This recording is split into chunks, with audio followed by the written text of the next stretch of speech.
Olá, seja bem-vindo a mais um programa Educação em Pauta. No programa de hoje eu entrevisto o professor Dante Henrique Moura. Ele é coordenador do programa de pós-graduação em educação profissional do IFRN e também é professor colaborador do programa de pós-graduação em educação da UFRN. Professor Dante, seja bem-vindo ao nosso programa. Olá, Bruno. Prazer estar aqui na Educação em Pauta.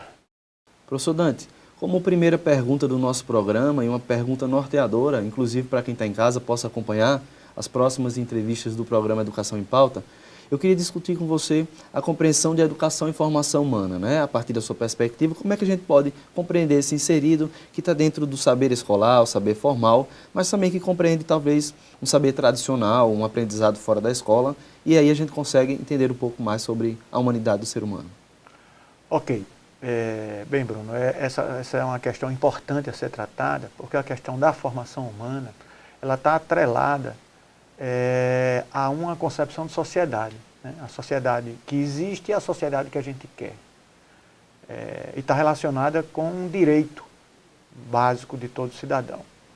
E aí existe, para a gente começar a discutir a questão de formação humana, de educação, existe uma relação muito estreita entre educação, formação humana e trabalho. E aí eu recorro a um autor que discute, a meu modo de ver, muito bem essa questão, que é o Leandro Conder, quando ele coloca o seguinte, que toda sociedade consome, né? E para consumir é necessário produzir. E para produzir se produz por meio do trabalho. Portanto, não existe sociedade sem trabalho. Por outro lado, né, ele coloca também que as sociedades existem porque as gerações presentes educam as gerações futuras, transmitem cultura, transmitem conhecimento das gerações presentes para as futuras. Portanto, também não existe sociedade sem educação. Consequentemente, não existe sociedade sem trabalho e sem educação. Então, uma questão importante a discutir é como deve entrar essa categoria trabalho nos processos de educação humana. A gente coloca o seguinte, que a questão é, se não existe sociedade sem trabalho e sem educação, como é que a categoria trabalho deve aparecer nesse processo de educação escolar, de formação humana no ambiente escolar. E essa forma como o trabalho vai aparecer, vai depender do poder hegemônico, de quem detém o poder hegemônico em uma determinada sociedade. Por exemplo, na sociedade capitalista, neoliberal e periférica, como é o caso da sociedade brasileira, a dimensão econômica é a dimensão que é considerada mais importante, né? Então, o que importa é que a economia vá bem. Então, a lógica é que se a economia vai bem é porque tudo vai bem. Não é exatamente isso, né? A gente pensa num outro tipo de sociedade que a centralidade, ao invés de estar na economia, esteja no ser humano. Então, para a lógica hegemônica hoje, o papel da educação é o quê? É formar pessoas que vão se inserir no mercado de trabalho, né, para fazer com que esse mercado funcione da melhor maneira possível, mantendo a dimensão econômica como sendo a central. Essa é uma concepção de formação humana. Formar para o mercado de trabalho. Formar para atender os interesses econômicos. Formar para que a dimensão econômica, que é hegemônica, que tem a centralidade, ela continue tendo a centralidade. E o mercado é um elemento para isso. Uma outra concepção é pensar a formação humana a partir de uma outra lógica, tendo a centralidade não no mercado, mas nos sujeitos, né? Nos sujeitos da sua relação com o conhecimento, tendo como centralidade não o capital, mas o trabalho. Tá? E aí pensar na formação humana a partir dessa lógica não é desconsiderar a dimensão econômica, é apenas deslocá-la do papel de centralidade para, em seu lugar, ter centralidade o ser humano. Né? Pensar no ser humano, que tem que ser competente tecnicamente, né? Porque, como, afinal, vivemos numa sociedade capitalista na qual nós, classe trabalhadora, vivemos da venda da nossa capacidade de realizar trabalho, para que isso possa ser comprado ou diretamente pelo capitalista ou pelo Estado, é necessário que sim exista uma competência técnica. Essa competência ela não pode ser questionada em momento nenhum, mas ela sozinha não dá conta. Porque se eu formo um sujeito que tem apenas a competência técnica, sem que ele consiga compreender a sociedade onde ele está inserido, quais as correlações de força e de poder que existem nessa sociedade. Ele vai ser um mero instrumento a serviço dessa lógica que tem a centralidade da dimensão econômica. Então, tem que formar um sujeito, pensando nessa relação e pensando no sujeito, que ele tenha, sim, o domínio técnico, mas que ele possa dominar tecnicamente e, além disso, conhecer os princípios fundamentais, os princípios gerais que orientam que estão na base de todo o sistema de produção. É preciso ter uma cultura, né? Compreender essa cultura e ter a capacidade de analisar criticamente a sociedade, para inclusive ele se posicionar e dizer, não, eu quero atuar de uma maneira que eu vou reforçar essa lógica, ou não, eu vou atuar de uma maneira que vai se contrapor a essa lógica hegemônica. Quando a gente fala desse processo do capitalismo, neoliberalismo, a gente não tem como deixar de falar em Marx, não é? E na sua fala eu entendi um pouco sobre a alienação desse trabalhador. Então, como é que a gente pode traçar uma rota ou dentro do processo educativo, da formação escolar, acadêmica, licenciatura, ou mesmo no ensino médio, fundamental, como é que a gente pode introduzir na educação, no processo educativo formal, essa nova visão? Seria compreender esse cidadão, né, como tendo essa formação reflexiva? Ou quais seriam as estratégias que a gente poderia, então, fazer com que, mesmo que a responsabilidade não fique só nas escolas ou no conhecimento escolar, mas como é que a gente poderia trabalhar com essa questão mais subjetiva? Essa é uma questão que a gente vem discutindo há algum tempo na sociedade brasileira e que há um grande embate em torno desse projeto formativo, né? Concepção de formação humana. E, como você menciona Marx, indo a Marx, da interpretação dos textos dele, pode-se dizer que o que ele defende como formação humana omnilateral, né, que é todas as dimensões do ser humano, que na sociedade brasileira a gente absorveu, traduziu essa concepção de omnilateralidade no conceito de politecnia. Então, a gente utiliza, há algumas divergências, mas vários autores utilizam omnilateralidade ou politecnia como termos equivalentes. Significa exatamente o quê? Marx coloca 3 dimensões essenciais na formação humana: a dimensão intelectual, a dimensão tecnológica e a dimensão física. Claro, quando ele coloca a dimensão física nesse mesmo patamar, a gente hoje, inclusive ele utiliza a expressão educação física como é dado no treinamento militar. É claro que hoje não é exatamente isso que a gente está pensando, porque ele escreveu isso na realidade concreta que ele vivenciou, na realidade que o capitalismo explorava fisicamente demais o trabalhador. Isso ainda existe em alguns lugares, né? Mas não é a regra geral. Mas a gente pode muito bem trazer essa dimensão física hoje para como nós sabermos utilizar o nosso corpo, né? Então, isso também se torna atual. Mas as outras 2 dimensões, a dimensão intelectual e a dimensão tecnológica, é preciso compreender essa dimensão intelectual como domínio de todas as ciências. Não só as ciências naturais, como também as ciências humanas, a cultura, as letras, as artes, que permite ao ser humano compreender, para além daquele conhecimento restrito do ambiente escolar, mas compreender o mundo, compreender a sociedade onde ele está inserido. E para e passo com isso, o conhecimento dos princípios científicos e tecnológicos que estão na base de todo o sistema de produção contemporâneo. Tá? Então, o que Marx coloca é que essas 3 dimensões, elas precisam estar presentes de maneira integral nos processos de formação humana. E é o que a gente está chamando de formação humana integral, politécnica ou omnilateral. Então, cabe à escola, portanto, garantir o acesso a esses conhecimentos, né? Na perspectiva de que as pessoas possam se formar dessa maneira. Ao formar dessa maneira, o cidadão terá a capacidade de, além de ter competência técnica para se inserir no mundo do trabalho, ele poder se inserir na sociedade como um todo, no mundo do trabalho em particular, de maneira a poder compreender criticamente a sociedade onde ele está inserido. E a partir daí ele poder atuar numa perspectiva contra-hegemônica ou hegemônica, se assim for a convicção dele. Deixa eu fazer outra pergunta, professor. Então, a partir de uma perspectiva, digamos assim, mais tradicional da educação, onde as universidades, instituições do saber, ditas do saber, elas acreditam que a verdade está dentro da instituição, né? Então, como é que a gente pode dialogar com alguns conhecimentos do aluno, né? Quando ele chega em sala de aula, e aí o professor diz, não, é essa a verdade, é essa perspectiva que a gente deve tomar, como é que a gente deve fazer isso? Porque eu penso que talvez a gente vai criar uma ruptura, né? Ele chega com alguns conhecimentos que poderiam ser aproveitados na sala de aula, mas aí o professor termina tolhindo uma coisa ou outra. Eu queria saber da sua observação, o que você acha dessa perspectiva, dessa formação? É muito importante para o professor conhecer o sujeito, que é seu aluno, e ele conhece o seu sujeito a partir da realidade na qual esse sujeito está inserido. E é dessa realidade que ele traz uma certa compreensão de mundo.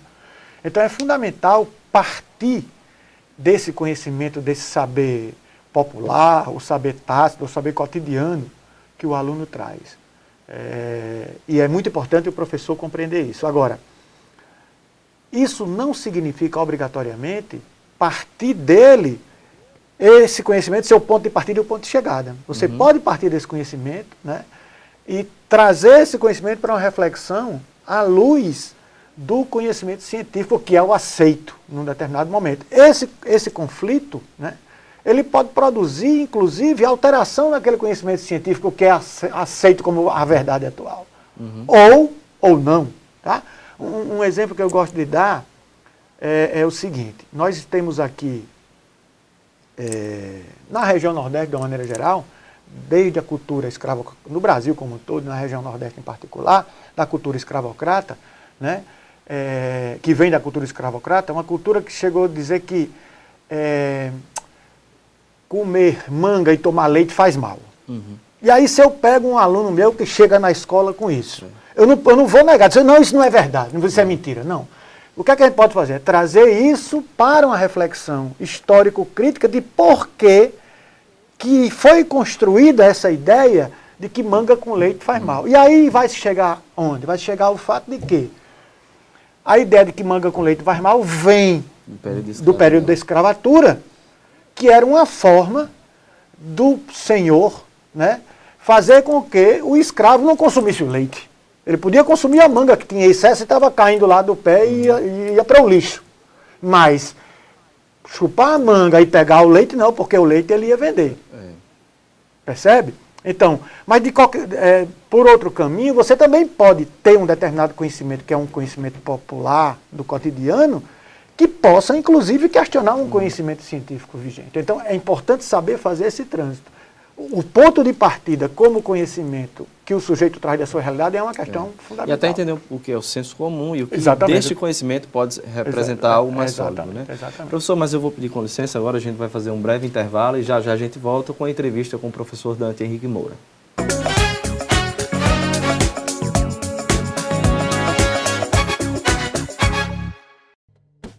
A água é um bem precioso, usado para cozinhar, para aguar as plantas, assim como para nos hidratar. Mas você sabia que esse líquido que a gente bebe todos os dias pode acabar? Por isso é preciso economizar a água que consumimos. Aí vão algumas dicas. No banheiro, feche a torneira enquanto escova os dentes ou faz a barba. E estipule um tempo aproximado de 5 minutos para o seu banho. Na cozinha, feche a torneira enquanto ensaboa a louça e só volte a abrir quando for para enxaguar. E na parte de fora da sua casa, use um balde para lavar o carro e a calçada. O uso de mangueira aumenta o desperdício de água. Faça a sua parte. Juntos podemos fazer um mundo melhor. Uma iniciativa do Instituto Federal de Educação, Ciência e Tecnologia do Rio Grande do Norte.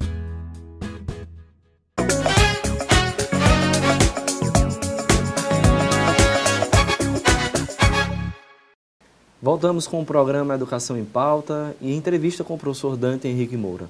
Professor, no bloco anterior a gente estava falando um pouco sobre a formação humana e esse indivíduo dentro das escolas ou das instituições de ensino. E eu queria fazer uma pergunta sobre essa diversidade de ensino médio, né, que a gente tem no nosso país. Proeja, integrado, subsequente. Essa diversidade realmente é uma oferta que deveria acontecer, né, ela realmente atende a essa demanda e é o sentido certo de promoção do ensino médio no nosso país? Bem, essa pergunta é muito importante para a gente poder refletir um pouco sobre que sociedade a gente tem, que sociedade a gente deseja, né? Que sociedade a gente tenta construir. E aí eu faço uma ligação imediata com o que a gente estava conversando, o projeto de educação que interessa aos sujeitos, à classe trabalhadora, e o projeto de educação que interessa ao capital, né? Na perspectiva do projeto de educação que interessa aos trabalhadores, a luta é por uma formação humana integral, como a gente estava comentando no bloco anterior, omnilateral, politécnica, e que ela seja igual para todos. Claro, numa sociedade tão desigual como é a brasileira, isso não acontece como num passe de mágica. Isso precisa ser construído, né, histórica e socialmente, por meio da luta, do embate entre os interesses do capital e os interesses do trabalho. No atual estágio da sociedade brasileira, né, essa luta está muito desigual em favor dos interesses do capital. Então, o ensino médio é uma fase crucial, onde essa contradição ela se exacerba mais. Por quê? Porque para aqueles que conseguem chegar à faixa etária de 15 a 17 anos no ensino médio, né, essa é uma fase de transição do sujeito da adolescência para a fase adulta. E a fase adulta é aquela fase, essencialmente, em que o sujeito é um trabalhador. Por quê? Porque ele é responsável por produzir a sua própria existência por meio do trabalho. Então, o ensino médio é uma fase crucial nessa relação entre educação e trabalho. Para que serve o ensino médio?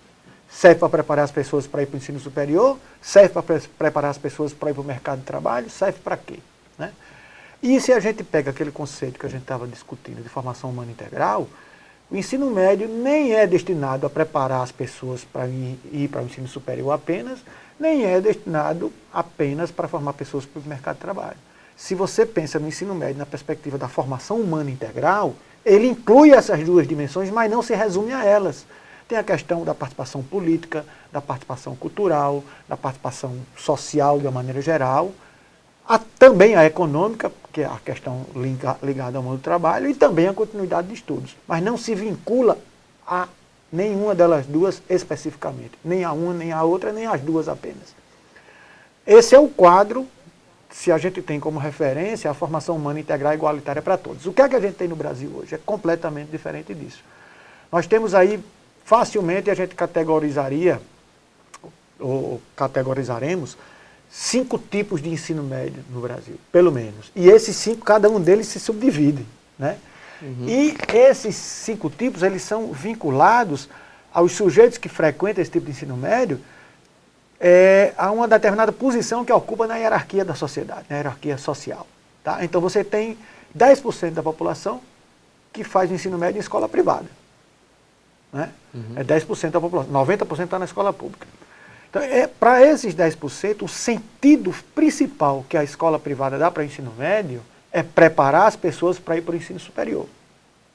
Preferencialmente, preparar, treinar, capacitar esses estudantes para que eles consigam ser aprovados nos processos seletivos, que antigamente era o vestibular, hoje é majoritariamente o Enem, dos cursos mais concorridos das melhores universidades públicas. Esse é o êxito fundamental do ensino médio, predominantemente na iniciativa privada. Uhum. Esse é o sentido. E quem está lá representa um determinado grupo que ocupa uma determinada posição na hierarquia socioeconômica da sociedade.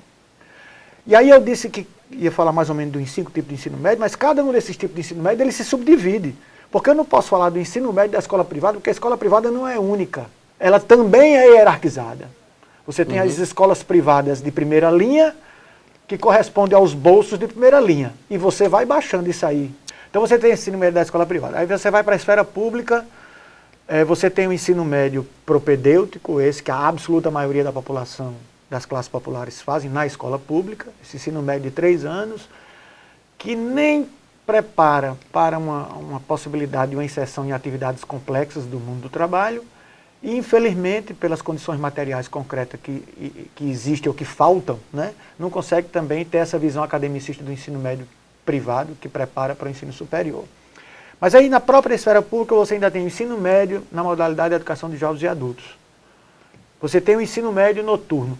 Cada grupo desse, cada situação dessa corresponde a um determinado grupo social, a uma determinada posição na hierarquia social. Tá? E que vai se agravando, por exemplo. Quem faz o ensino médio noturno, em geral, tem uma condição socioeconômica mais difícil do que aquele aluno da rede estadual, mas que faz o ensino médio diurno. O que faz o da educação de jovens e adultos tem uma situação mais difícil ainda. Aí você tem um pequeno grupo que faz o ensino médio integrado no âmbito da rede federal da educação profissional e tecnológica, que é o grupo que é mais diversificado, porque na rede federal você tem, desde as pessoas que ocupam a posição mais elevada na hierarquia socioeconômica, até pessoas das classes populares mesmo. Né? Então é onde há a maior, digamos assim, mescla, a maior mistura. Portanto, aí é onde está a possibilidade de ter classes diferentes tendo acesso a uma educação que é igual. Tá? Mas só que isso acontece para muito poucas pessoas. E dentro desse grupo que faz o ensino médio nas redes estaduais, surge agora, nos últimos 2 anos, o Pronatec, né, como um programa do governo que visa o quê? Visa que o Pronatec não tem só ensino médio, tem o ensino médio e tem a formação inicial e continuada. Eu vou falar mais especificamente do Pronatec na vertente do ensino médio. O que é que o Pronatec faz? Pega os estudantes que estão nas redes públicas estaduais, fazendo o ensino médio propedêutico, e transferem recursos para a iniciativa privada, comprando vagas na iniciativa privada, para que esse estudante que está fazendo o ensino médio na rede pública faça um curso técnico na rede privada. E aí a gente tem 2 grandes problemas. Né? O primeiro é que está desresponsabilizando os estados de constituir suas próprias redes de educação profissional. Porque para que um dos grandes problemas da educação profissional nos estados, e especificamente no estado do Rio Grande do Norte, nós não temos quadro de professores para a educação profissional. Portanto, não tem como oferecer ensino médio integrado de uma maneira séria, né, sem ter quadro de professor de educação profissional. Na hora que o governo lança um programa que incentiva a que esses alunos do ensino médio da rede estadual, no turno inverso, vão para uma escola da rede privada, financiada com dinheiro público para fazer um curso técnico, isso está desresponsabilizando o Estado de constituir o seu quadro de professor de educação profissional e o próprio Estado oferecer o ensino médio integrado. Né? Então esse é um grande problema. Segundo grande problema é que ele também está delegando a iniciativa privada, e olhe que a maior oferta dos cursos técnicos é fundamentalmente nas entidades do Sistema S, que são de propriedade de quem? Dos donos do grande capital nacional, Confederação da Indústria, Confederação do Comércio, da Agricultura e sucessivamente. Então, eles estão recebendo dinheiro e junto com o dinheiro o poder de decidir qual é a concepção de formação humana que ele vai proporcionar a esses trabalhadores. E qual é a concepção de formação humana que o capital vai querer proporcionar aos seus trabalhadores? Aquela da formação humana integral, que permita ao sujeito compreender criticamente a realidade onde ele está inserido e poder atuar na perspectiva contra-hegemônica, ou aquela voltada para atender os interesses do mercado. Então a sociedade termina trabalhando um pouco com essas 2 categorias, né, o trabalho e a educação. O tempo que sobra é o tempo que a gente vai para a sala de aula, o processo educativo. Então terminam existindo tantas categorias para que a gente possa suprir esses tempos que sobram. Seria um pouco disso ou é uma visão um pouco grosseira dessa classificação? Veja bem, a grande preocupação é que essa escola ela é extremamente desigual, né? E a lógica para a maioria da população é a lógica de uma educação que ela é pobre no seu conteúdo. Ela é pobre no seu conteúdo e termina formando pessoas que não têm a capacidade de compreender criticamente a sociedade onde está inserida e até essa dimensão técnica que tanto se defende, né, no discurso do senso comum, ela também é prejudicada. Tá? E as pessoas têm acesso à educação escolar de uma maneira completamente desigual, dependendo da posição que ocupa na hierarquia socioeconômica da sociedade. Professor Dante, eu queria apresentar, para quem está em casa, né, recentemente o senhor organizou um livro com o tema Produção de Conhecimento, Políticas Públicas e Formação Docente em Educação Profissional. Né? Neste livro, o professor Dante, além de ser organizador, escreveu 2 artigos. Eu queria que o senhor comentasse um pouco sobre esses artigos que o senhor escreveu aqui nesse livro. Bem, eu queria rapidamente historicizar um pouco o livro. Né? O livro é decorrente do primeiro colóquio nacional Produção do Conhecimento em Educação Profissional, que nós realizamos em 2011, ainda quando estávamos preparando o projeto para o Programa de Pós-Graduação em Educação Profissional do IFRN. Né? E então ele contém aí 15 capítulos de colegas autores de nível nacional e nível local, e temos 2 capítulos, um capítulo onde eu discuto as políticas sociais, né, na sociedade brasileira dos anos 2000, centrando fundamentalmente nos 2 períodos, nos 2 mandatos do governo Lula e ainda o início, né, do mandato da presidente Dilma. E aí a gente faz uma discussão, dialogando com vários autores, discutindo um pouco a diferença entre políticas distributivas de renda e políticas redistributivas. Né? E aí, o que predominou no Brasil, vem predominando no Brasil nesses últimos 10 anos, há uma diminuição da pobreza, mas não há diminuição da desigualdade. Né?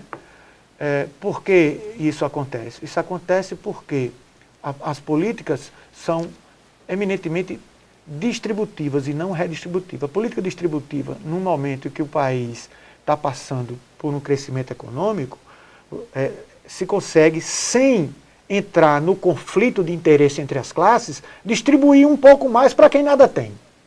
Então, a diminuição da miséria, ela ocorre por essa via. Porque você dá um pouco de alguma coisa para quem nada tem, por quê? Porque aumentou a arrecadação. Nesse sentido, um exemplo seria os bolsos. Né? Os bolsas família, então são políticas distributivas. Uma mudança estrutural para avançar na perspectiva da transformação efetivamente da sociedade e levar para uma diminuição da desigualdade social, ela teria que avançar nas políticas redistributivas, porque essa implica em conflito. A redistributiva significa o Estado arrecada e ele vai redistribuir, retirando dos mais pobres para os mais ricos, ou ao contrário, né? Retirando um pouco de quem tem mais para quem tem menos. Já seriam as políticas redistributivas.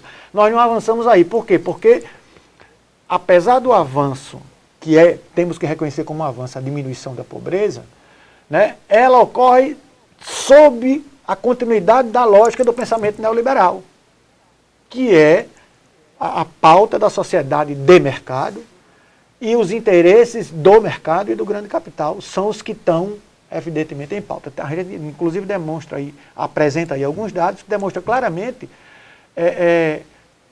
quão é frágil o investimento nas políticas sociais, comparando com os investimentos, com os recursos que são destinados, por exemplo, para pagamento de dívida e para a financiarização da economia. Ok, professor Dante, infelizmente o nosso tempo terminou, né? Mas eu agradeço desde já a sua participação no programa Educação em Pauta de hoje. Com certeza a gente poderia entrar em vários outros assuntos em debate, mas agradeço, já convidando para quem sabe em outra data o senhor também voltar ao nosso programa. Eu que agradeço a você e a organização do programa, né? E estamos à disposição para outros momentos. Ok.